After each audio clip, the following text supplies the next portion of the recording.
Defensive plays ni Kai Sotto, lipad ang bola dahil sa supalpal na ibinibigay niya. Shaded area, kayang-kaya ni Kai na bigyan ng solid defense. Yokohama B-Core kontra sa team ng Chiba Jets. Game day na nga, isang magandang laban. Panalo kailangan ni Kai. Yan para sa video natin ngayon. Umpisahan na natin. Isang magandang laro ang mapapanood natin ngayong araw. Chiba Jets, Yuki Togashi laban sa team na kinabibilangan ni Kai Sotto na Yokohama B-Core. Kung magawa ng Yokohama na manalo dito at ma-upset ang isa sa top teams ng Japan B1 B-League na Chiba Jets, ay aangat sila sa standings at lalaki ang pag-asa nila na umabot sa next round. Bago ang larong ito ay tignan na muna natin ang mga magagandang depensa ni Kai Sotto na kung saan talagang lumilipad nga rin ang bola dahil sa kanyang mga block shots. Umpisahan natin dito, pinilit ng kanilang kalaban ang kanyang opensa, pwedeng nakalusot sa unang defender pero Kai Sotto na nasa loob ng paint pinalipad ang bola, isang magandang defensive play kaagad para kay Kaiju. Burado ang layup ng kanilang kalaban sa eksenang ito dahil sa paghabol ni Kai ni hindi tumama sa ring ang bola. Defense ni Kai na naig sa play na ito. Ito yung pinaka-latest na block shot ni Kaiju at kitang-kita kung gaano kataas ang bola pero itong si Kai nagawa pa rin niya itong abutin at mabutata. Marami ang namangha sa defensive play na ito dahil solid ang pagkakabutata at yung kakayahan ni Kai na abutin ang bola sa mataas na posisyon sa ere ay nakakabilib nga rin talaga. Halos walang kaula nga rin ang ilan sa mga tira ng kalaban kapag si Kai ang nagbabantay sa loob ng paint at maging dito ay hindi pwede na matirahan si Kai sa loob ng paint, lalong-lalo na nga kapag harapan ng eksena at sigurado na supalpal ang aabutin ng player mula dito kay Kai Sotto. Pinilit ng kanilang kalaban ang kanyang opensa at kitang-kita na mas nauna pa nga itong umangat pero si Kai Sotto ay nakahabol sa bola at sa laki nga rin niya ay nagawa niyang paliparin na naman ang bola gamit ang kanyang Kaiju block.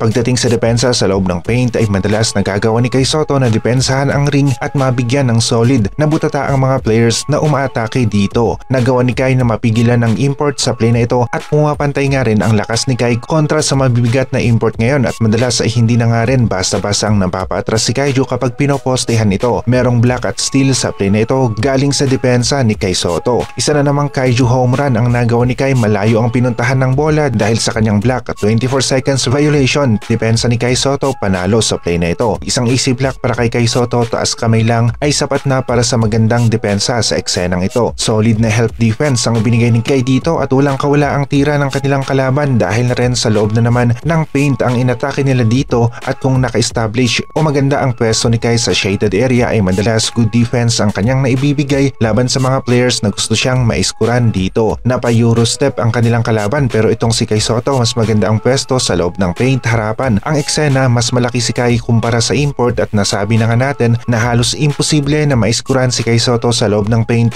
lalong-lalo na nga kapag harapan ang eksena. Sa shaded area na naman ang labanan, halos one-on-one ang eksena. Kai Sotto pinostehan pero isang block ang ibinigay ni Kai Sotto laban sa opensa ng kanilang kalaban. Nanggagaling nga sa loob ng paint ang magandang depensa ni Kai at masasabi natin na maganda-ganda nga rin ang defense ni Kai sa shaded area at kaya niyang gampanan ang kanyang role bilang isang big man sa defense. Huli mula sa likod ang layup ng player na umatake sa depensa ng Yokohama B-Core at solid nga rin na block ang ibinigay ni Kai Sotto, bolang-bola at malinis ang pagkakabutata. Pagdating sa depensa sa loob ng paint ay may kataasan nga rin ang rating ni Kai dahil sa kanyang abilidad na madepensa nito ng mabuti ang shaded area. Maging ang mga mataas nga na tira ay nahuhuli na rin ni Kai sa ere at ito ang isa sa kakayahan ng mga mahigit sa 7 feet ang height na mga players. Na halos pauwin ni Kai ang import nilang kalaban sa play na ito, pinalipad na naman ni Kai ang tira ng kanilang kalaban gamit ang kanyang depensa. Huling-huli na naman ang tira, walang kawala sa supalpal ni Kaiju. Makakalaban nga ng Yokohama B-Core ang Chiba Jets ngayong araw at kailangan na maipakita ulit ni Kai Sotto ang kanyang magandang depensa sa loob ng paint kontra sa team ng Chiba. Mahalaga rin ang panalo sa game na ito dahil magbibigay ito ng mas magandang tsansa sa team ng B-Core kapag naipanalo nga nila ang laro laban sa isang malakas na team na kagaya ng Chiba Jets.